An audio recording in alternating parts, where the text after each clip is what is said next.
So, welcome to the next podcast from Central Park in New York, recorded live. Shared a little bit later, but there was no way I was probably gonna talk for an hour on the last podcast if I didn't break these two episodes up. So, in this episode, I am diving into the big life lesson that I have been learning since November 2025. And I really feel like now in June 2026 that I feel like I'm moving through the other side of it. But I also believe that we don't just arrive at we don't arrive at destinations. Like, it's always a relationship.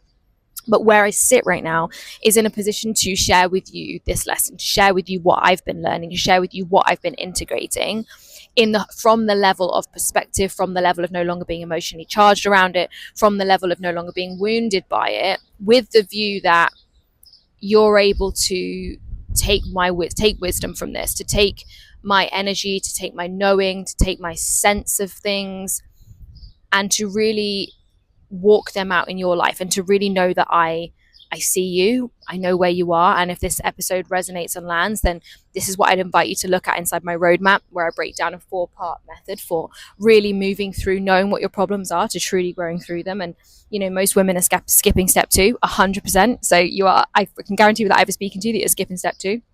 So my real aim for this episode, for this podcast, is to really share with you from a place of wisdom, from a place of perspective, the big lesson that I have been learning since November 2025, and to share that with you from a genuine place of growth, from a sense of authenticity, but not from vulnerability, because I truly believe that when we share from vulnerability, we re-traumatize ourselves, but we also trigger a wound in someone else. And my goal is never to trigger someone's wounds and to traumatize them, but instead to allow them to see their wounds from their potential, to see their wounds from the other side, and to be able to look at those wounds and witness where they need work, where they need support, but to look at it from your potential rather than to look at it from possibility, rather than to look at it from being antagonizing or upsetting in the moment.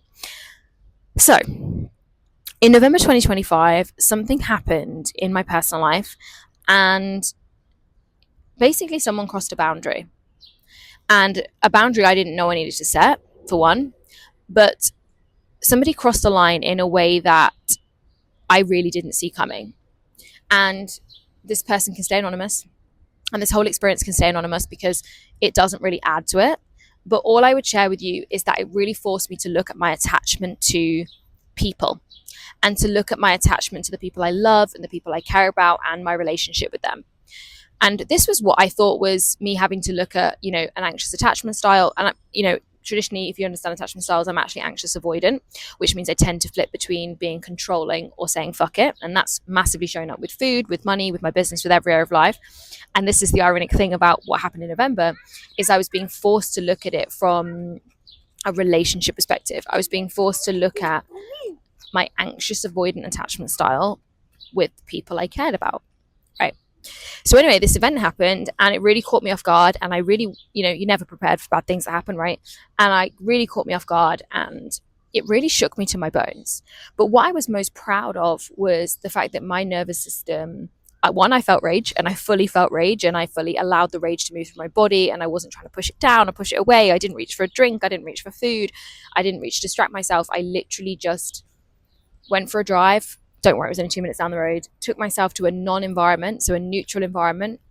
And I sat there and I let the rage move through my body. And then I moved my body, because again, rage is an energy that wants to move. It's an activated energy. And I moved the energy through my body. And it took about 40 minutes before I felt like I was kind of returning to baseline. But from that calm perspective, then I addressed what was happening. I addressed the situation. I addressed the boundary cross. It was an honest conversation that needs to be had, but I did it from a place. I didn't do it from the wound, right? I didn't do it from the rage. I took myself away. I brought my nervous system back into regulation. And so I was so incredibly proud of that whole response. I was so incredibly proud of how much growth that I've done. And I was so, so proud of my nervous system, if that's a thing. But I really thought this was kind of like a one-time deal. And this was my naivety is I thought this was a one-time deal. I thought this one event was to me to look at my attachment to people.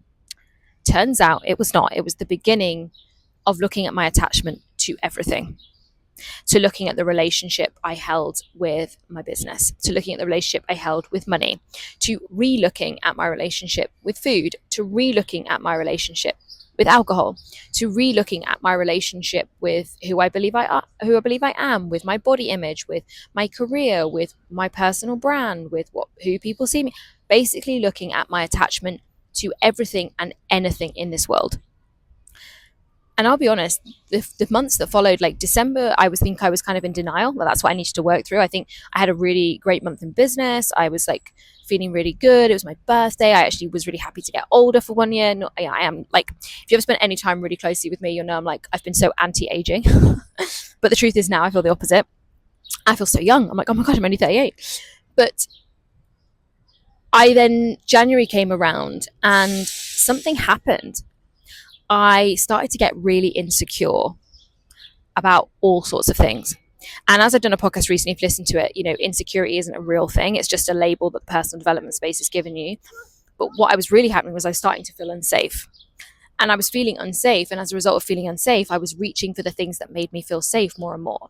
I was reaching for the things that made me feel better. So I found myself wanting to go back to that whole having a drink to relax. I found myself wanting to reach for comfort food or have like a biscuit with a cup of tea. And like, I found myself wanting to do things I haven't done for years. I found myself wanting to overanalyze my finances and check my finance spreadsheet 3 times a week. Weird. I found myself wanting to like predict and plan and control way more. And what I started to realize, and I became very, very aware of this, the nature of what I do is I'm very aware of myself. And I think the problem is with being a highly sensitive neurodivergent human, right? You all know you're incredibly aware of yourself. You know all your problems. You know yourself inside out. The problem is it's what do you do about them? And so I'm very fortunate to have both a root cause therapist and a psychotherapist who both know me well and have a good history with. And I reached out. I dealt with some kind of like what I'd call the core things that were coming up, and I did feel a lot better. But I also knew this was about nervous system patterning. This was about nervous system integration. This wasn't just about, whipping out the core belief. This was about how I integrated that and what I walked out as my new truth and what I embodied in this next chapter of my life. And so I was then forced to look at my relationship to my business. And that relationship was around this identity that I had built as this high performer, high achiever, very ambitious, always the best, always wants to win, incredibly successful. And as much as I feel like I surrendered a lot of that identity and like those labels in kind of 2024 into 2025, one of the reasons I launched the Goddess Code, which is coming back in July, by the way, for a live launch. One of the reasons I launched the Goddess Code was because I really feel like, an aligned business isn't one where you're attached to it. But it was interesting that I was called to embody my work at a deeper level. One of the things my clients say to me, and in fact it's the most common compliment I get, and it's my favorite thing to hear, and that is, the thing about you, Luce, is you walk your talk. You don't just teach stuff. You're not just teaching it from an idea or a concept. You actually embody it. And that's what's so inspiring about you. Like, you can tell when you've written your courses, you give so many examples that we can see you've embodied it. When we have a conversation with you one-to-one, we can feel your embodiment of that as truth, not just preaching at me. And so I was so committed to witnessing, not only was there more lessons for me to learn here, but that my work was to integrate and embody it. And man, was it a ride. And so in February I went to Thailand, and I was booked on this retreat that I'd been booked on since like a year ago, this Pilates retreat. And so it was a solo one. So again, I love a solo trip. I'm in New York right now, solo tripping. And so the flight was alone, the travel was alone. On the retreat, I was staying in my own room. Like, I love my own personal space. Being highly sensitive and neurodivergent, I need a lot of my own space. But then there was social time with great people who all wanted to be there, right? And what was so good is it changed my environment. And obviously I've just done a whole podcast on the power of changing your environment and the impact of being in a new environment, in a new space. And so it allowed me to neutralize my feelings for a week. And what's so powerful about changing your environment and being able to neutralize the feedback, if you like, the feedback loop in your body when you're in an environment, and when you can neutralize that trigger, is you have a different perspective on it. And I was able to actually sit in Thailand, in Koh Samui, and witness that this pain and this what felt like suffering and struggle that I was feeling around my business was actually connected to what happened in January with food and what happened in November with people. And from that place, I was able to see that this was nothing to do with my business. And it was nothing to do with food, and it was nothing to do with alcohol, and it was nothing to do with other people, and it was to do with how safe I felt to be myself.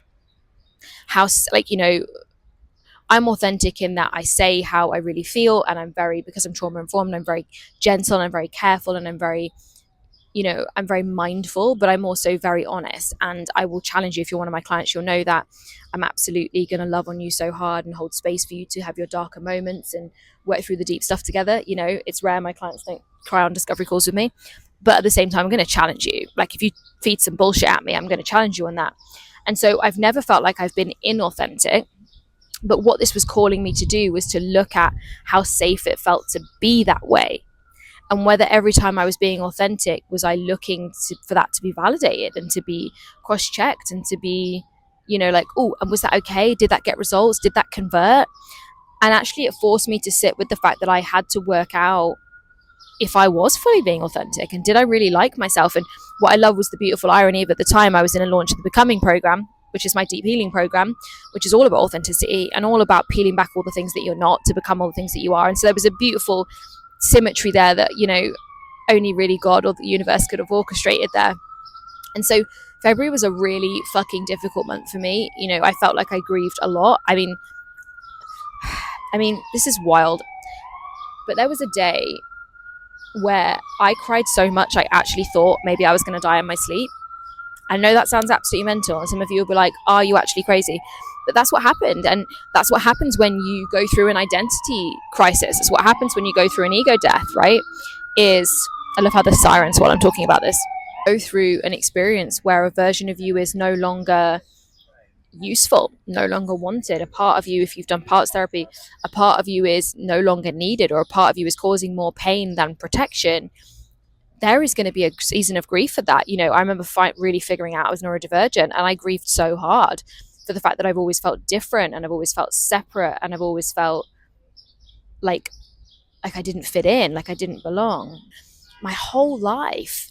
And finding out when I was neurodivergent that that's a really normal experience of somebody whose brain, do I believe ADHD brains are wired slightly differently? I believe that they are adapted differently. I believe it's an adaptation that happens in early childhood, through whether it's our own early childhood experiences, whether it's through generational trauma, whether it's through life imprints. Like, I do truly believe that.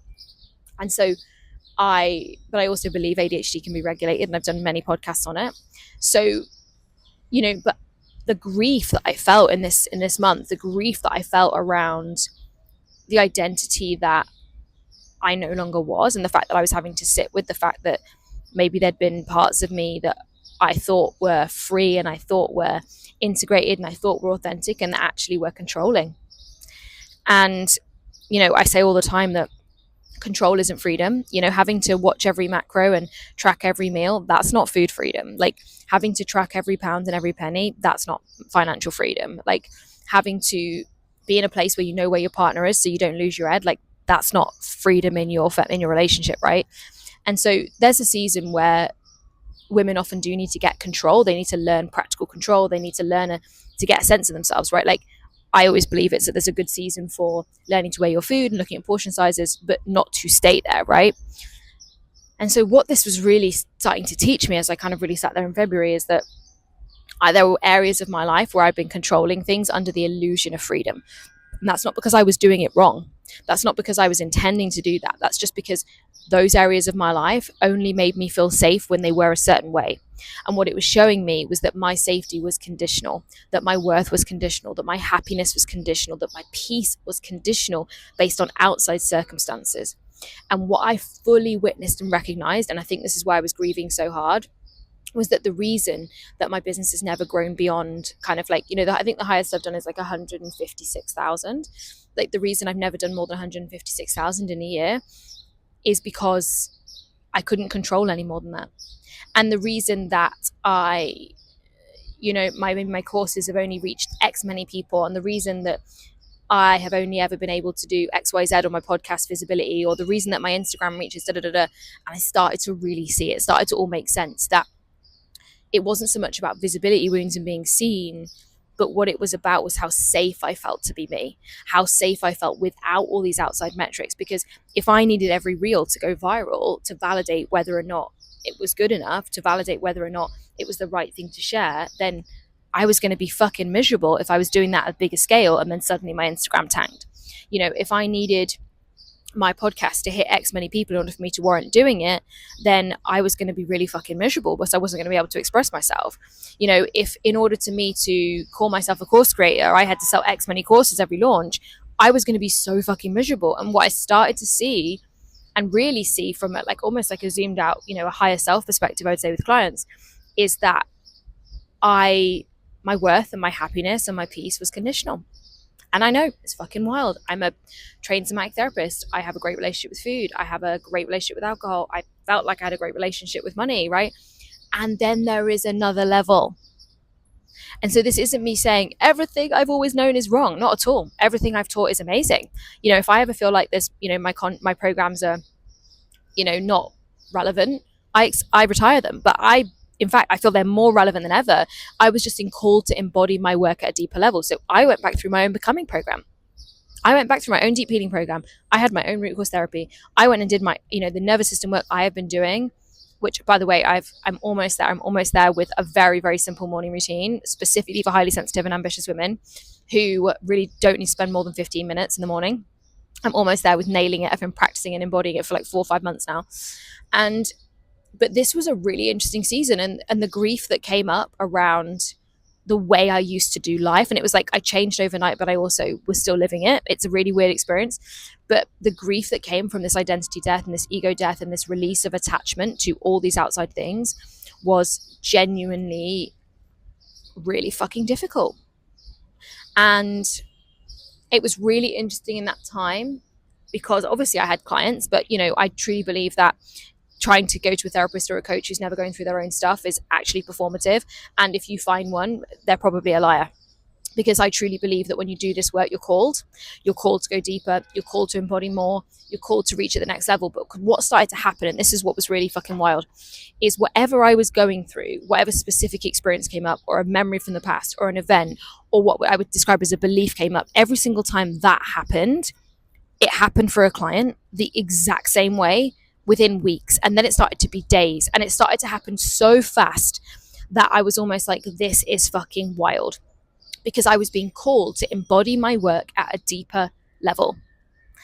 And so the last 6-7 months has been about releasing my attachment to outside things, and to move from, and I say this to clients all the time, to move from orienting myself, which simply means knowing who I am and orienting my life around a thing, to actually orienting my life around my own inner safety, my own inner sense of self, my own inner sense of worth, and then choosing to make actions on the business, or then choosing to make a conscious choice with food. Because whenever we're orienting our safety or our sense of self or our knowledge or our power on an outside thing, we're giving all that power away and we're acting unconsciously. But whenever we insource, I don't know if that's a word, when we insource our power, when we insource our worth, when we insource our sense of self, that's where we focus, and that's where we invest, and that's where we prioritize. And then we make conscious choices to eat a certain thing, or to make a certain decision, or to put out this podcast. This was a fully conscious decision, not a performative, I need to get out a podcast. In fact, I've got 2 more in the bank already. But because I was like, this is the right time. I feel like I'm really in this energy. I feel like I'm really embodied. I'm really present. And I feel like I'm looking at things from a perspective of a different perspective, because I'm in a different environment. So for sharing it with you feels completely authentic and completely grounded. And so this is the mistake, right? This is the mistake, is believing that you're through the other side of something just because you don't feel bad anymore. And so that was really the next phase for me, was like, once the grief and the rage and the fear and the sadness and all of that kind of stuff stepped away in March, and I was actually really able to kind of start to feel like myself again, and start to feel more peace and more ease, and like, oh, you know, like, and by myself again, I don't mean the old version of myself. I mean, feel more whole, right? To feel more, less like I needed outside circumstances to change. I was kind of more at peace with where my business was. I was more at peace with my bank balance. I was more at peace with whatever happens with all of those things, you know. I was more at peace with my body. I felt like I was really consciously choosing food again and not reacting. I felt like, you know, alcohol just disappeared again. I just didn't drink again. And I was like, okay, we're not now reaching outside. We're not trying to reach for an old identity. We're back in it. But that didn't mean I was through it, right? It meant there was integration work to do. And this is where the real identity work starts, right? This is why the Becoming program is, the first phase is about healing, and then it's about identity integration. And so this is what I did, right? I did my own work, called to embody my work at a deeper level, to practice what I preach, to really move through the stuff that I guide clients through. And so I spent April, May, and really, I would say even up to this day, integrating everything that I have been experiencing, really really looking at my core beliefs, looking at my energy, working with my nervous system, practicing looking at how I'm feeling in real time, and ultimately catching myself in patterns or programs. But more than anything, be able to witness where something feels like it's running me. And so the event that I went to this week in New York that I talked about in the last episode, it felt like a summit. It felt like and it was ironic, it was on a rooftop. It felt like a peak. It felt like everything, by the way, everything you thought about yourself, everything that you've been releasing, everything that you've been trying to integrate, by the way, you were right. And this is where I say, like, God is so smart, because you could have given me a list of all the attachments I had, and I've told you were fucking crazy, right? Because you never see it when you're in it. You could have told me that over the next 6 months, this is going to happen to you. You're going to go through an ego death. You're going to feel like you've lost your identity. You're not going to know who you are anymore. You're going to rebrand your business. Never thought that would happen. And on the other side of it, you will have a sense of perspective about what's possible for you. Because I honestly, I don't know if I'd believed you. I don't know if I'd have thought, I'd been like, nah, that's not how this is going to go, right? Because I was so attached to predictability and control and the known without even knowing that's what I was doing, right? And the truth is, I had to break away from the known. I had to surrender everything I thought I knew about myself, everything I thought I knew about life, everything I thought I knew about my business, about money, about everything, in order to start again. And that's what releasing attachment really is. And the danger is, though, is that women will go, oh my God, I've got an anxious attachment style, right? So I need to release that. I need to regulate my nervous system, then I'll be fixed. And the danger is this: if your nervous system is oriented around food and you try to go on a controlling diet plan, you will spiral and it will get worse. If your nervous system is oriented around business and you are so tired of hustling, but that's how you feel safe, and you stop hustling, your business will spiral around that and it will get worse. If, as in, you won't make any money, right? If you are oriented around how other people see you and then you try to come off social media, you actually might find that it gets worse. And so this is why when we do this work, we do this integration work, you work with a practitioner or a therapist, right? And I am one, so I have a lot of these skills, but I also worked with mine, because you can't just take away all the things that your body orients with safety, because otherwise it will spiral and reach for something new because it doesn't feel safe. And this is why the work I do with one-to-one clients is about teaching safety. It's about teaching the body it's safe. It's about integrating that experience in the first phase of working together. And this is why I really redesigned my whole business at the beginning of 2026. Is it's about reteaching that person's nervous system what safety really is, what internal calibration is, what regulating internally, what orienting internally feels like, means like, and resourcing, which is a fancy word for giving you all the tools you need to feel safe inside of yourself before you change your outside world, before you strip something away, before you go on the diet plan, before.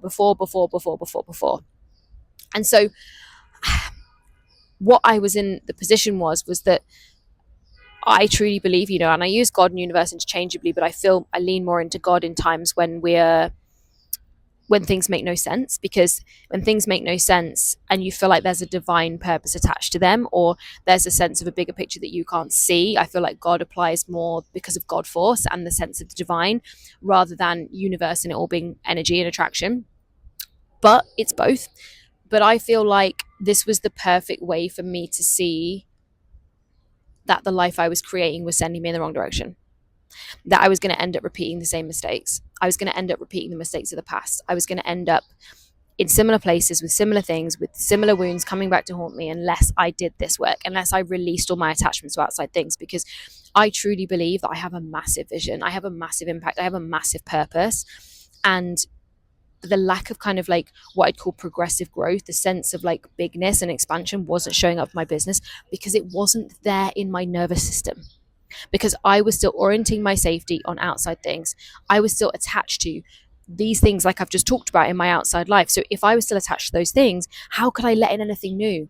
How could I let in anything big? How could I open myself up and expand to potentially going viral on Instagram, to potentially being sold out of my event in a few weeks, to being completely fully booked as a one-to-one, therapist and coach?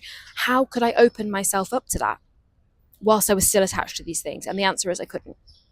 And this is where I also believe in positive procrastination, because last year I hit a wall with the book that I'm writing. I hit a wall. And yet this morning, literally this morning, I felt this overwhelming sense that I'm almost there. And I'm ready to write. I don't want to give you all the chapters, I don't want to give it away. But I feel like there's a readiness. And I feel like this final season of what I'm going through right now, this final part of this attachment release, this final part of like integration, walking out the lessons, embodying my work, this final bit, right? Especially, and I just think it's so beautiful about it, the fact I'm going into the launch of the Goddess Code, and then in the kind of October time, launching Six Figure Self again. I just know that I'm being called to embody my work literally as I launch it at another level, at that next level place. And why that feels just so magic for me is I also know that that's the next chapter of the book. And so there's this perfect divine timing about it all that's unfolding. The danger is, you know, the highly sensitive women want to call everything divine timing, and we want to outsource what's going on for us to spirituality or the universe or a bigger purpose and lesson, and we always have a part to play. Our human self, you know, chose, opted in, wanted this experience in some way, whether it's through law of attraction in real time or whether it was what your soul decided. And you have to work out what your soul decision is. You know, in the Goddess Code we talk about that a lot.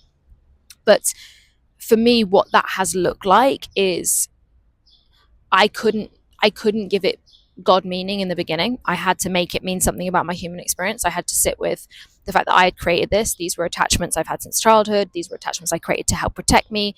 These were attachments I had to make me feel safe. And as I worked through it, and as I was on the other side, and as I was on the sense of perspective, then I could bring in the spiritual piece. Then I could bring in the wisdom. Then I could bring in the divine piece, because so many women are jumping out of their power and their ability to shift and change because they're giving all their power away to the universe, God, and spiritual principles. But what you're doing is bypassing. You're not actually integrating those principles. And so integration of those principles is feeling safe to be yourself, is feeling safe in your reality, feeling safe in your life, and then feeling safe to expand, and then feeling safe to grow.